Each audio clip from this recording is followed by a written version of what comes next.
Hallo Werkzeugfans, willkommen bei GoTools TV. Mein Name ist Sebastian und Handkreissägen erfreuen sich nach wie vor einer sehr großen Beliebtheit. Wir haben mal die neuesten Geräte, die wir so gefunden haben, hier auf den Tisch gepackt und hier gibt es einige Dinge, über die wir wirklich sprechen müssen. Es gibt interessante neue Features, aber auch einige Sachen, wo ich sage, verstehe ich nicht, hätte ich jetzt anders gelöst. Und das schauen wir uns in diesem Video mal an. Übrigens nach wie vor ist es so, wir verlosen in jedem Video Werkzeug.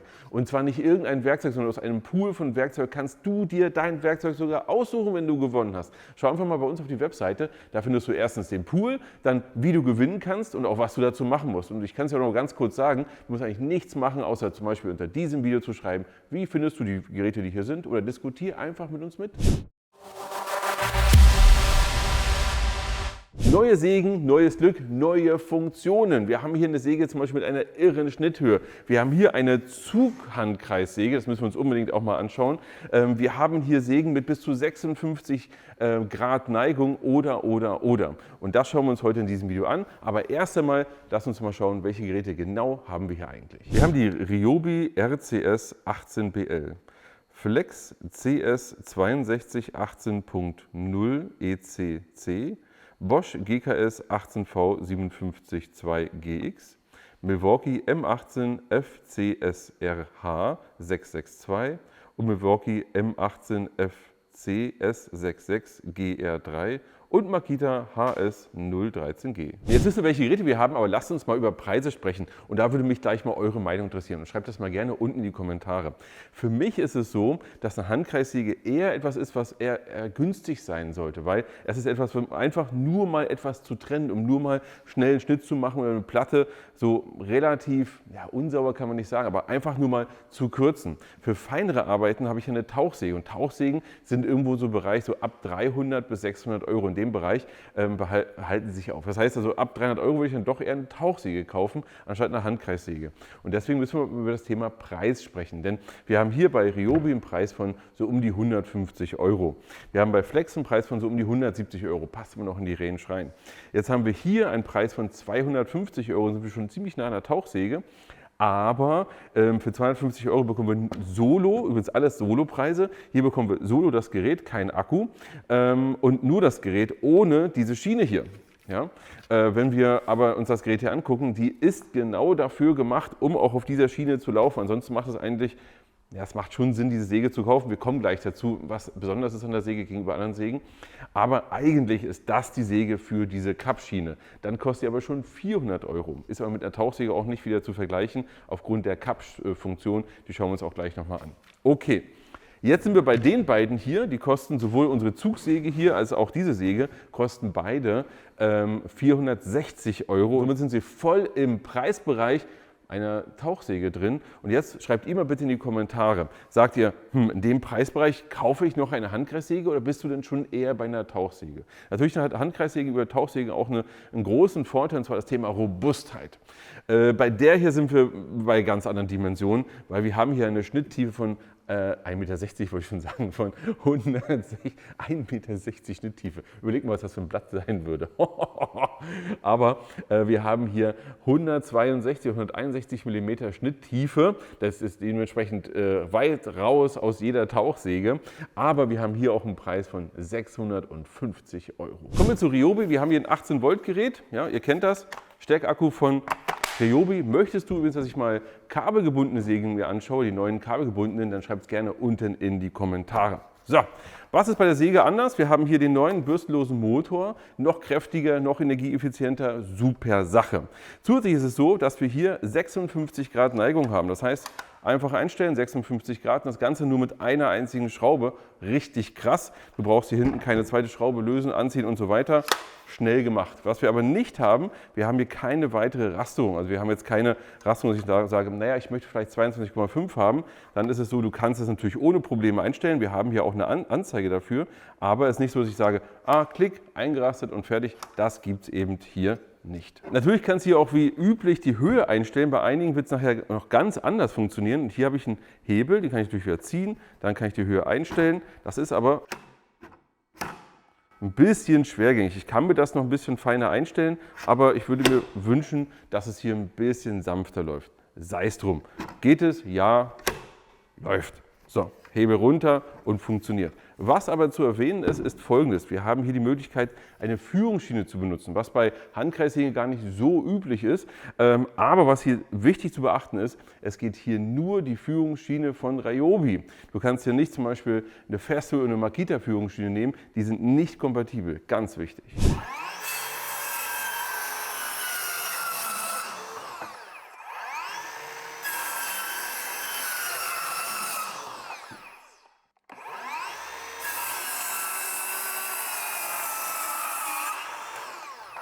Wie war jetzt das Sägeergebnis? Es war wirklich gut. Man merkt schon, der Brushless-Motor tut der Säge auch wirklich gut. Wir hatten richtig viel Kraft. Wir haben ja zuerst OSB gesägt, 18 mm, nein 15 mm.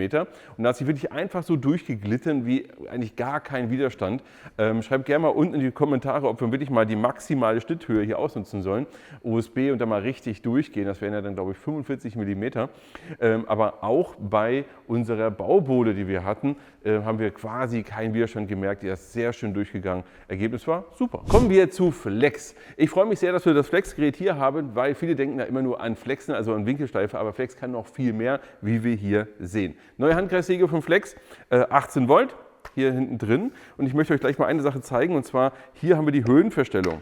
Wir machen das hier, wir können es hier lösen. Einfach hoch runterstellen, ist nicht ungewöhnlich, aber im Verhältnis zu dem Ryobi-Gerät von eben, das ist deutlich einfacher, ja, also deutlich leichtgängiger auch. So, dann haben wir hier aber Folgendes, wir haben hier natürlich auch eine Winkelverstellung und hier machen wir Folgendes, ich löse es hier mal, dann muss ich es auch in dem Fall hier hinten lösen, was einerseits ein Nachteil ist, weil du hast 2 Punkte, an denen du es lösen musst. Du hast aber übrigens auch einen Vorteil, weil wenn es an 2 Punkten fest ist, dann haben wir eine viel höhere Winkeltreue. Dann kann es nicht irgendwie durch eine gewisse ausbalancierte Bewegung von mir dann auch aus dem Winkel rauskommen. Hier vorne, hinten festgespannt, ich finde es ganz okay, kann man machen. So, jetzt haben wir es gelöst und jetzt haben wir hier die Möglichkeit, dann den Winkel einzustellen. Was wir aber machen können, ist Folgendes. Wir haben hier einen Knopf und können einen Winkel vorwählen. Und zwar können wir sagen, Maximum 50 Grad. Wir können jetzt hier aber auch sagen, nein, ich möchte 22,5 haben als Winkel. Dann lösen, zack, hoch, 22,5, weil ich habe hier so einen kleinen Anschlag eingebaut.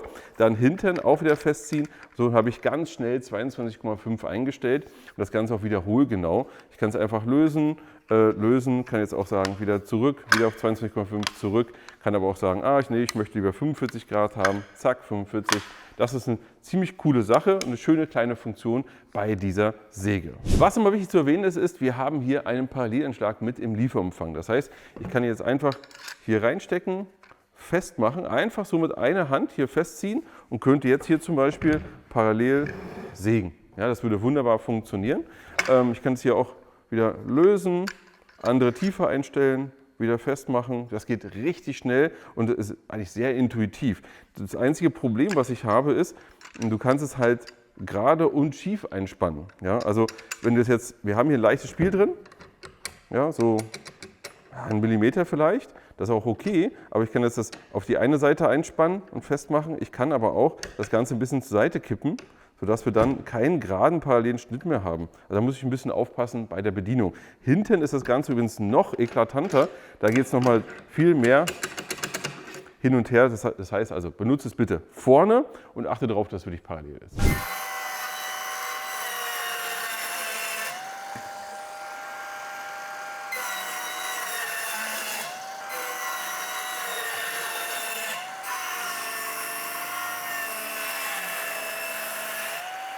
Auch hier das Schneiden richtig Spaß gemacht, in beiden Materialien quasi widerstandslos durchgegangen. Was nochmal interessant ist, wir haben hier einen Staubsack, der mitgeliefert wird. Den können wir hier, nein nicht hier anklicken, sondern den können wir hier einfach anklicken und entsprechend benutzen, wenn du mal keine Absaugung zur Hand hast. Finde ich eine gute Alternative, ja, wenn das eben mal so ist und du mit Absaugung überhaupt arbeitest. Auch da würde mich super interessieren, schreib mal unten in die Kommentare, arbeitest du bei der Handkreissäge mit einer Absaugung? Ich mache das auch selten. Psst. So, was man noch sagen muss über das Gerät ist folgendes. Es gibt hier eine Adapterplatte, dann kannst du die Säge auf eine Führungsschiene nutzen, wenn du das möchtest. Ansonsten ist sie nicht führungsschienenkompatibel. Das hier ist keine Handkreissäge und das hier ist eine Handkreissäge. Irgendwie ist das ein bisschen komisch, oder? Also das hier ist wesentlich mehr als eine Handkreissäge, weil sie wirklich dafür konzipiert ist, mit der Kappsäge zu arbeiten. Dementsprechend so eher eine Spezialsäge im Ganzen. Ich habe die schon einige Male in Videos gehabt, deswegen gehen wir nur mal schnell durch die Funktionen durch. Nummer 1.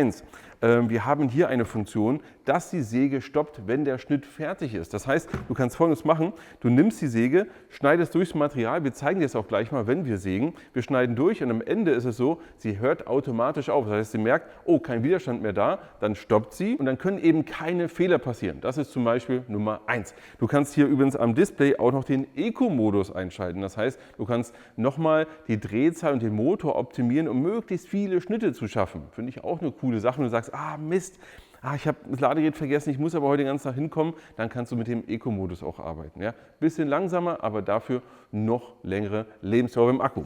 Dann hast du hier Folgendes, du kannst hier an dem hier oben drücken und kannst damit die Höhe einstellen.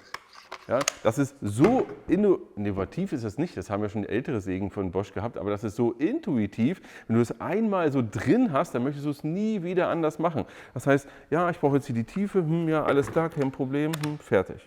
Ja, wie geil ist das denn? Fertig, fertig. Ja, und fertig. Es ist mega genial, macht richtig Spaß, das entsprechend zu benutzen. Ich finde auch den Hebel hier super, weil du kannst hier schön festhalten, kannst hier Hebel einstellen, fertig. Also es ist eine Säge, die ist wirklich absolut durchdacht. Ja? Natürlich kostet sie ein bisschen mehr als andere Sägen, aber dafür hast du eben auch noch die nächste Funktion, du hast die Kappschiene. Mit der Kappschiene kannst du Folgendes machen. Du hast hier einen Punkt, wo du immer anliegst, der ist fest. Dieser Punkt hier ist variabel. Ich zeige es euch mal von eurer Seite. Ich kann das Ganze hier lösen und dann kann ich irgendeinen Winkel einstellen, zum Beispiel hier 25 Grad. Dann mache ich das Ganze wieder fest, dann lege ich es hier an einen festen Punkt, zack, rüber und habe hier 25 Grad und kann hier entsprechend schneiden. Das ist natürlich hier auf der großen Platte sinnlos, aber hier bei unserer Baubohle zum Beispiel sagst du, naja, komm, ich möchte jetzt hier oder einen Balken, was auch immer, abschneiden auf irgendwas, dann kannst du das so machen. Du kannst ja natürlich so auch Überblattungen ausarbeiten oder, was du eben gerade so brauchst. Das ist eine richtig geniale Sache und die Säge lässt sich eben auf dieser Kappschiene auch perfekt führen. Ich führe sie einfach nur ein, hier an der Stelle, Sekunde. Zack. Und jetzt kann ich Folgendes machen. Ich nehme jetzt sie, lege an, schneide. Ja, Moment, ich mache es mal hoch. Schneide. So, und dann fährt sie auch automatisch wieder zurück. Also sie wirklich hier wieder. Ja, ich muss sie minimal nur weiterführen, kommt sie auch wieder nach hinten. Und damit kannst du super schnell arbeiten. Anlegen, sägen, anlegen, sägen. Das ist schon eine tolle Sache. Und deswegen habe ich vorhin gesagt, das ist eine Handkreissäge, aber irgendwie auch keine Handkreissäge, weil sie eben noch so viele andere Funktionen hat und noch so viel mehr kann. Also wir haben jetzt die ganze Zeit über Kappschienen geredet, wir müssen aber über Führungsschienen auch noch sprechen, denn eine Handkreissäge kannst du natürlich auch perfekt auf einer Führungsschiene nutzen, wenn sie eben die Kompatibilität hat. Und das hast du hier eben. Du hast hier beide Systeme, also beide gängigen Systeme. Das hier ist das Bosch Muffle-System, das hier ist das Makita Festo-System, auf dem kannst du es auch benutzen. Also alles, was damit kompatibel ist. Und wenn du so eine Schiene hast, kannst du natürlich wunderbar mit denen hier auch arbeiten. Finde ich richtig gut.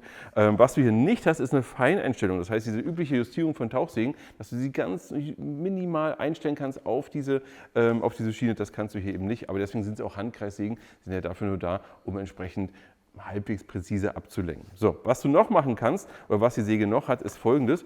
Wenn du hier den Winkel verstellst, dementsprechend hier löst, auch hinten löst, dann, vielleicht hört man das sogar, ja, man hört es leider nicht, es gibt ein paar Punkte, ach doch, jetzt hört man es. Genau, zum Beispiel sowas wie 15 Grad, da rastert es ein, 22,5 rastert, 30 Grad, 45 Grad. Das heißt, wir haben eine sehr einfache Möglichkeit, die verschiedenen Winkel einzustellen. Ich kann einfach sagen, so 15 Grad, fest, das war's. Ist echt eine gute Sache. Ja, zack, Raster drin und feuerfrei. Also, so dass du die gängigen Winkel sehr schnell findest. Übrigens, wir schauen uns ja gleich auch Milwaukee an. Bei Milwaukee ist es so, die haben hier so einen massiven Haken oben drauf, um die anzuhängen, zum Beispiel an eine Leiter oder ähnliches am Gerüst festzuhängen. Fehlt hier bei Bosch. Ist aber kein Problem. Sowohl hier bei Bosch als auch bei Flex kannst du das Ganze nachrüsten. Einfach hier das Teil hier abbauen, dann Haken drauf und schon ist das auch noch erledigt.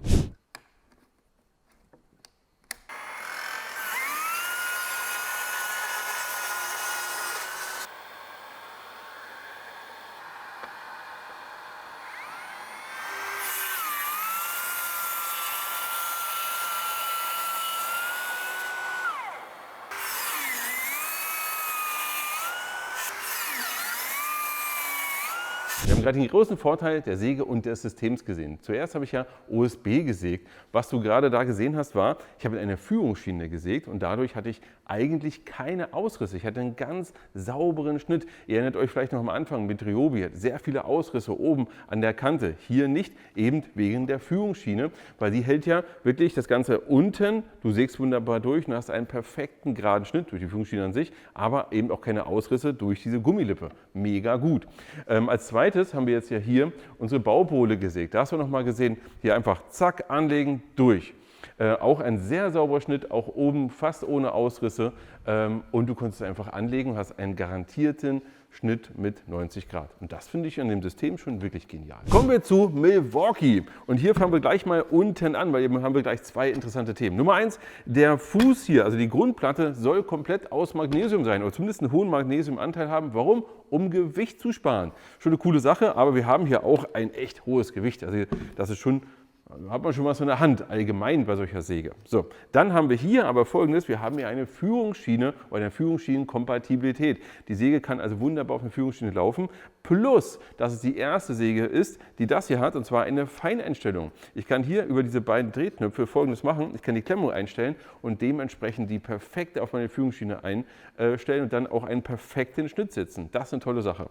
Dann haben wir noch Folgendes, auch hier, Milwaukee gibt an, dass wir hier eine Abblasfunktion haben, um den Schnitt besser zu sehen. Das schauen wir uns auch gleich mal beim Schnitt an. Und wir haben hier einen Haken, um es natürlich hier auch am Gerüst oder an der Leiter, wo auch immer, dann mal zu positionieren. Weil wir es vor ein paar Mal hatten schon, die Höheneinstellung machen wir hier über den Hebel an der Seite, nicht hier dazwischen hier ein bisschen rumfummeln, kein Problem. Wir machen es einfach hier und können hier einfach die Höhe einstellen, wie wir es gerade brauchen, fest. Und schon geht's los. Wir wollen den Winkel ändern, kein Problem. Wir müssen es hinten lösen, vorne lösen und schon können wir es einstellen. Ja? Wir sehen jetzt oder wir hören gleich Folgendes. Zack, 22,5, Rasterpunkt 1, dann zack, Rasterpunkt 2, 45 Grad und wir können es aber auch dann nochmal bis 50 Grad, vielleicht sogar 51, 52 dann nochmal weiterziehen. Also das ist schon ein gehöriger Radius, aber die Standardmaße ja, rastern entsprechend ein.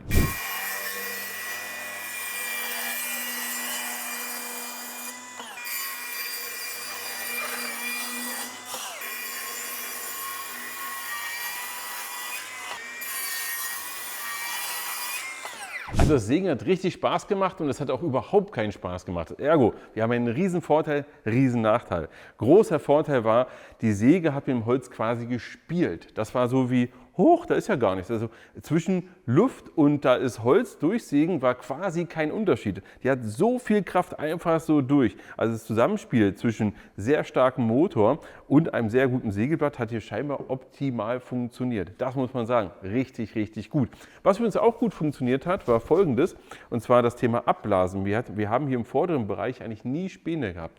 Was aber nicht funktioniert hat, was richtig doof war, war Folgendes. Ich habe deswegen hier eben auch ein bisschen gekratzt, weil bei der Säge ist es so, dass du die ganze Zeit das Gefühl hast, dass die Hälfte der Späne bei dir im Gesicht landet, weil aus irgendeinem Grund wird das so runtergesteuert und kommt wieder hoch. Liegt wahrscheinlich auch daran, dass wir hier so eine offene Struktur haben und gerade wenn ihr jetzt von euch aus mal guckt, gerade hier an der Stelle ist es so, dass das Material, was hier hochkommt, dass das alles hier hingeleitet wird und zu dir hin.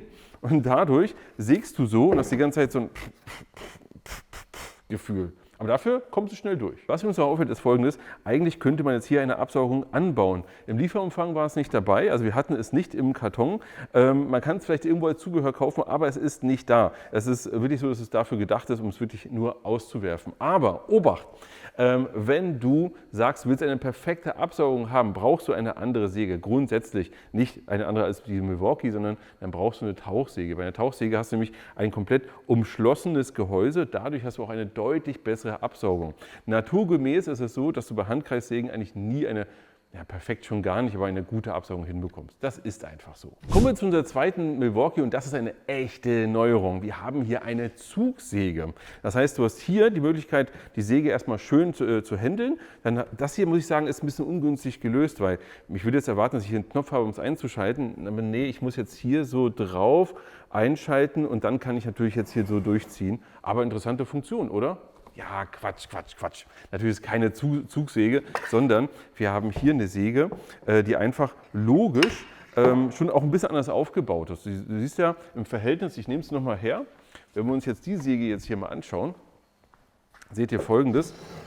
Hier ist der Griff deutlich weiter nach hinten gewandert. Dadurch ist der Akku hier vorm Griff auch, was übrigens auch einen großen Vorteil hat, weil auf die Art und Weise hast du eine andere Balance. Das heißt, das Hauptgewicht wandert mehr in die Mitte. Das kann schon durchaus Vorteile haben. Übrigens haben wir hier auch einen richtig großen, fetten Haken, an dem wir es auch aufhängen können, weil es mir gerade so in den Sinn kommt. So, was wir aber haben, ist Folgendes. Du kannst hier, wenn du ein Rechtshänder bist, machst du Folgendes.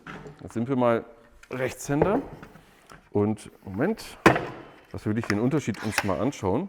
So, und ja, mache ich mal hier hin. So, ich Rechtshänder möchte jetzt sägen. Jetzt möchte ich aber wissen, wo säge ich dann.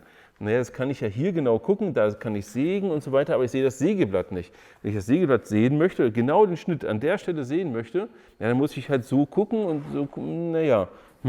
Oder da vorne oder da lang gehen, ich habe nicht so viel Kontrolle als Rechtshänder.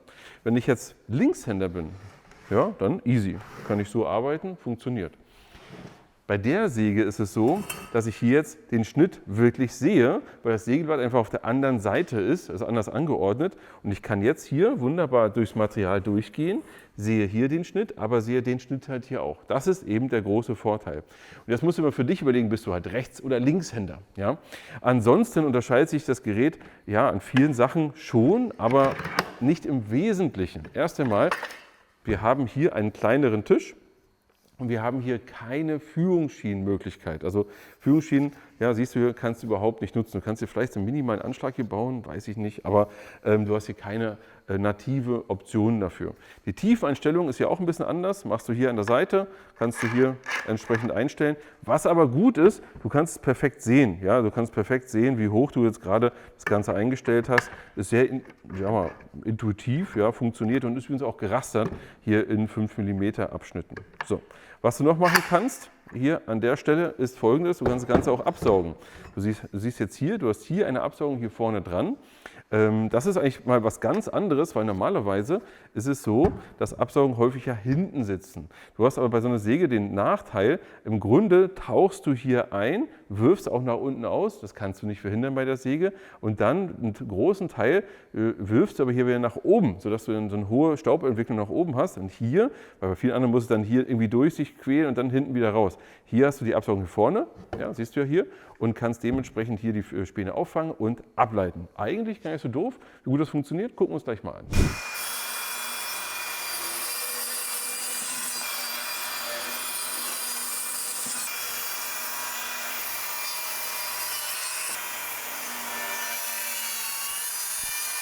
Ich habe gesagt, ich wollte die Absaugung ausprobieren, habe ich auch. Und das war so, ja, okay und ja, geht so. Bei OSB war es so, dass wirklich alles überall rumgeflogen ist und da hat die Absaugung, glaube ich, weniger gebracht. Bei der Baubohle, wo wir also feinere Späne hatten, hat das schon deutlich besser funktioniert. Ich würde sogar sagen, hat es relativ gut funktioniert. Ergo, Quintessenz ist, weil man das, glaube ich, allgemein sagen kann, OSB-Absaugen macht wenig Sinn.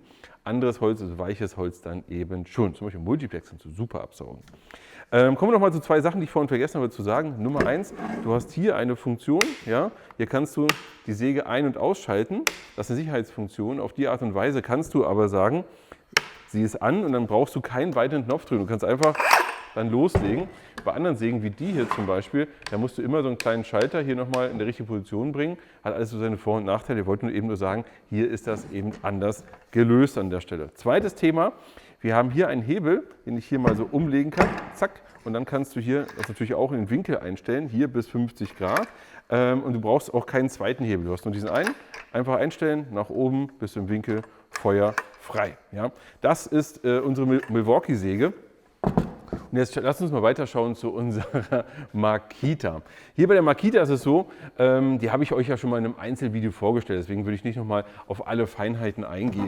Bei der Säge haben wir vor allem eines, es ist also was besonders ist ein riesiges Sägeblatt. Du kannst 160 mm tief schneiden, das siehst du ja hier. Das hier Hier siehst du die Schnitttiefe, das ist irre, also wirklich irre. Du hast auch ein Gerät, was wirklich stark ist und wirklich viel Kraft hat, weil es wirklich ein Akkugerät, hier 40 Volt.